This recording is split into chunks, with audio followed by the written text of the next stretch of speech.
Assalamualaikum warahmatullahi wabarakatuh. Selamat pagi. Jadi pada kesempatan kali ini kami akan menjabarkan materi mengenai otak. Tapi sebelum kami menjabarkan materi kami akan memperkenalkan diri terlebih dahulu. Nama saya Rahel Slitonga dengan NIM 23158 dengan teman saya. Saya Alvina Natasha dengan NIM 23198. Dan saya Ledrina Adelina dengan NIM 23195. Sebelum masuk ke dalam inti pembahasan atau materi utama, saya terlebih dahulu akan menjelaskan secara singkat mengenai bagaimana perkembangan otak itu dimulai. Jadi perkembangan otak dimulai ketika terjadi overproduksi neuron pada masa-masa kehamilan, tepatnya pada minggu-minggu pertama kehamilan. Pada masa-masa ini, sekitar 250 neuroblast itu diproduksi setiap harinya dan menyebabkan bagian otak paling dalam menjadi penuh sesak karena produksi neuron yang setiap harinya dilakukan. Sehingga neuron-neuron selanjutnya nantinya akan dipindahkan atau akan diimigrasikan ke lapisan otak paling luar. Nah, setiap neuron ini juga mempunyai cabang, kira-kira hingga 10.000 cabang dendrit. Nah, dendrit inilah yang berfungsi untuk menerima impuls listrik dari neuron lain atau neuron sebelumnya dan mengirimkannya melalui akson. Impuls listrik ini akan terhenti atau akan berhenti ketika sudah berada di ujung akson yang telah membentuk sinapsis. Pada sinapsis ini nantinya akan ada neurotransmitter yang akan menyeberangi celah sinapsis dan akan diterima oleh penerima khusus pada neuron selanjutnya atau neuron berikutnya.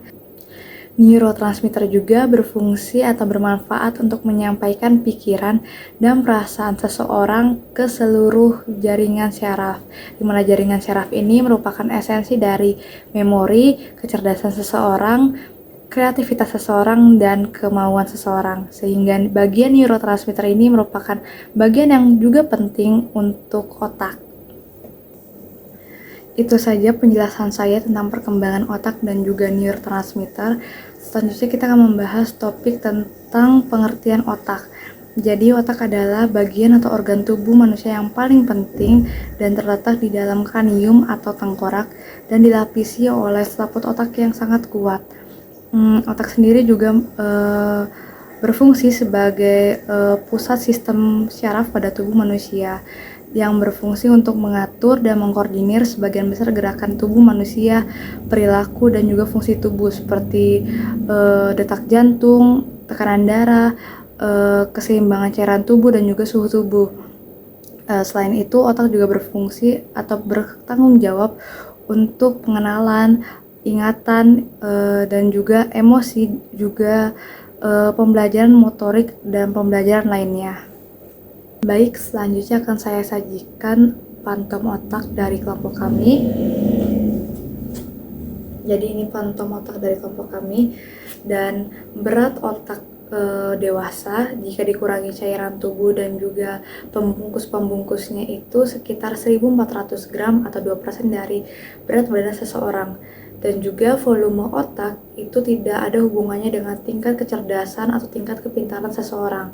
Jadi jika ada seseorang yang mempunyai volume otak atau ukuran otak yang besar, bukan berarti orang itu adalah orang yang pintar. Sebaliknya, orang yang mempunyai otak yang ringan atau volume otak yang ringan, bukan berarti orang itu adalah orang yang bodoh.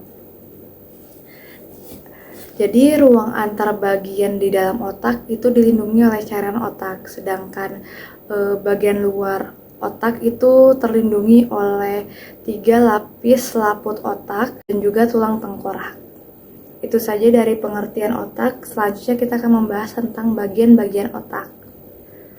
Baik, selanjutnya kita akan masuk ke dalam bagian-bagian otak.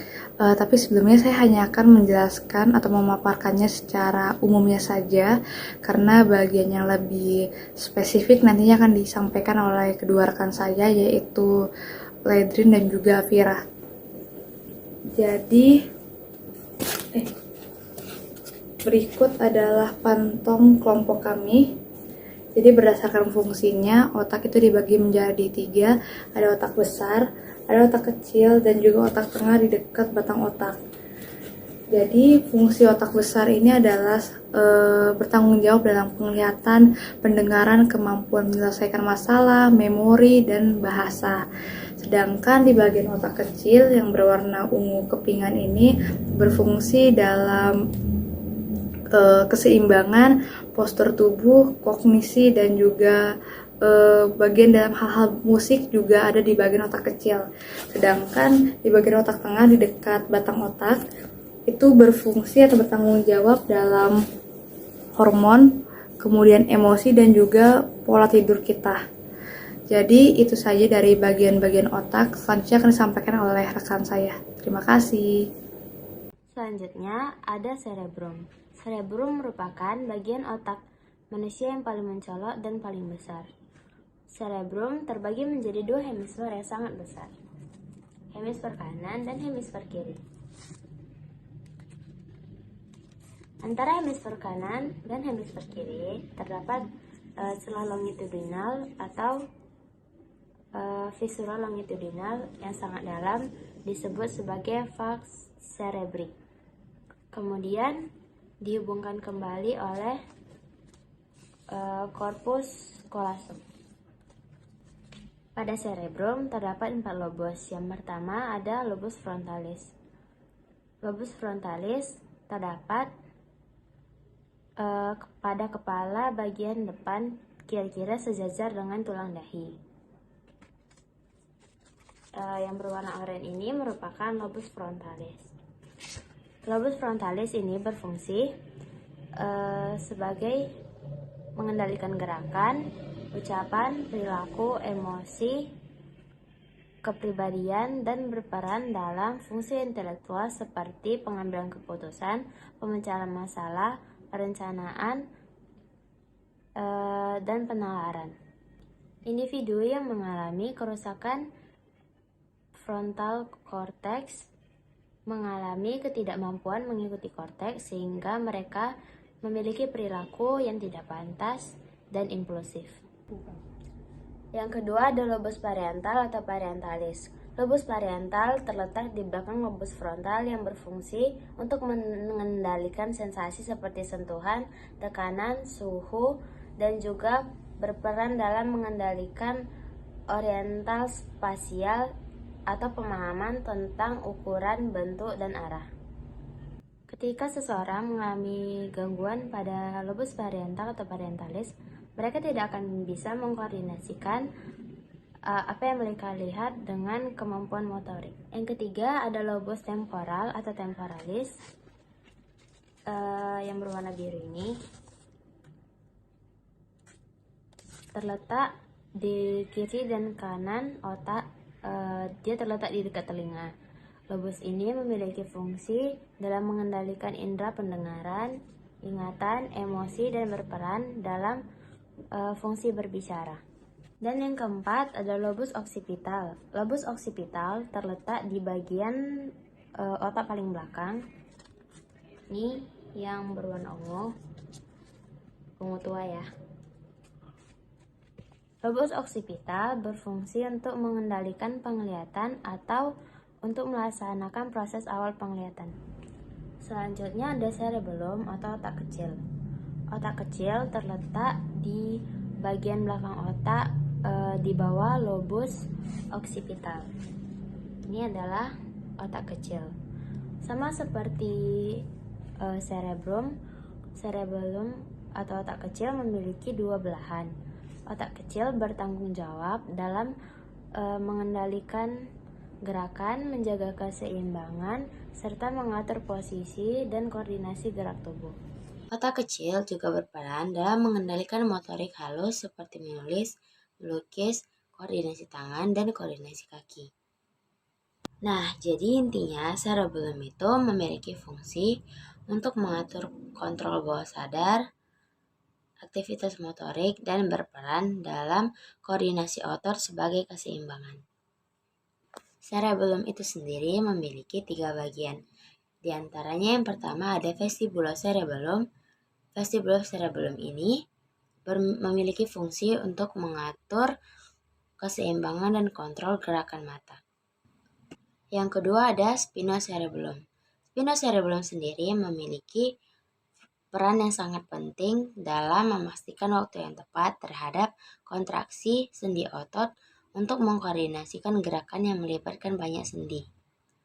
Dan bagian yang ketiga ada cerebrocerebellum yang berperan dalam perencanaan dan inisiasi aktivitas volunteer dengan memberikan masukan ke daerah motorik korteks.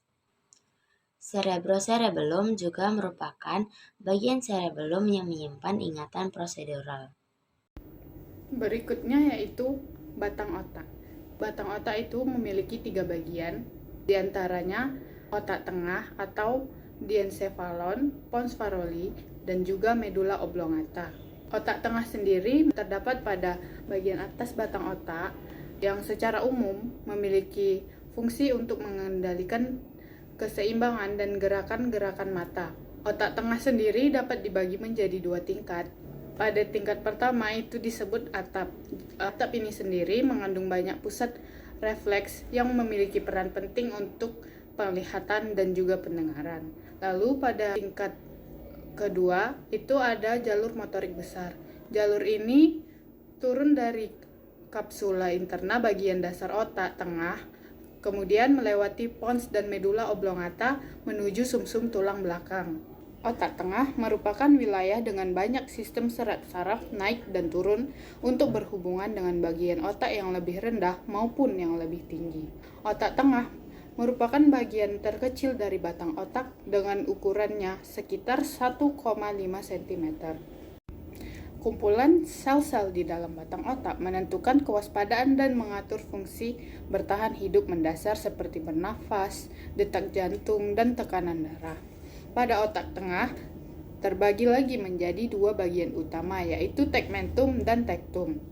Pada tegmentum memiliki beberapa fungsi, diantaranya pembentukan retikuler.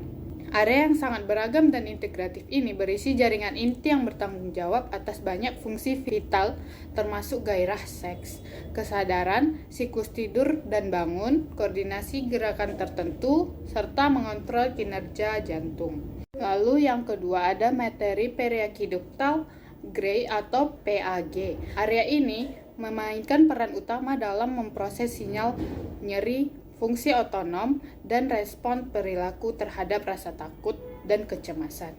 Baru-baru ini, wilayah otak ini telah dikaitkan dengan fungsi pengendalian reaksi defensif yang terkait dengan gangguan stres pasca trauma atau PTSD. Berikutnya ada inti saraf kranial. Jadi, inti saraf oculomotor ini bertanggung jawab untuk mengendalikan pupil dan sebagian besar gerakan mata. Inti saraf troklear mendistribusikan saraf seluruh tubuh dan ke daerah-daerah tertentu bersama dengan pasokan impuls saraf. Lalu selanjutnya ada saluran spinotalamik. Jalur utama saraf ini membawa informasi berupa rasa sakit dan sensasi suhu dari tubuh ke talamus otak. Selanjutnya, saluran corticospinalis. Jalur saraf utama pada otak tengah ini membawa informasi terkait gerakan dari otak ke sumsum tulang belakang. Setelah saluran corticospinalis, ada namanya inti merah. Pada wilayah ini ada peran otak dalam mengatur koordinasi motorik. Wilayah ini disebut juga sebagai inti merah karena warnanya yang merah muda dikarenakan ia mengandung zat besi. Berikutnya ada substantia nigra. Area ini mengandung sel saraf yang membuat neurotransmitter atau zat kimia otak menjadi dopamin yang juga bertanggung jawab untuk mengendalikan gerakan. Lalu yang terakhir ada ventral tegmental area atau VTA. Struktur ini berisi badan sel penghasil hormon dopamin. Kemudian pada tektum terdapat sel saraf colliculus superior yang berperan untuk mengatur gerakan mata dan juga aktivitas otot leher. Kemudian ada juga saraf colliculusin inferior yang bertanggung jawab untuk memproses sinyal pendengaran sebelum disalurkan melalui talamus dan akhirnya ke korteks pendengaran primer di lobus temporal. Selain lokalisasinya suara, sel saraf colliculus inferior pada midbrain atau otak tengah juga memiliki fungsi lain. Di antaranya, yang pertama yaitu menciptakan respons tubuh saat terkejut, yang kedua mengarahkan orientasi tubuh ke arah rangsangan tertentu, dan yang terakhir membedakan nada dan juga ritme. Berikutnya yaitu pons faroli. Pons faroli menempati bagian tengah dari batang otak dan memiliki jalur lintas naik turun sama seperti otak tengah. Pada pons terdapat serabut menyilang untuk menghubungkan kedua lobus cerebellum dan batang otak bagian bawah dibentuk oleh medula oblongata yang menghubungkan pons dengan sumsum tulang belakang. Letak medula oblongata berada pada fossa cranalis posterior dan bersatu dengan sumsum tulang belakang di bawah foramen magnum. Sekian pemaparan dari kelompok kami. Lebih dan kurang kami mohon maaf. Billahi taufik wal hidayah. Wassalamualaikum warahmatullahi wabarakatuh. Terima kasih.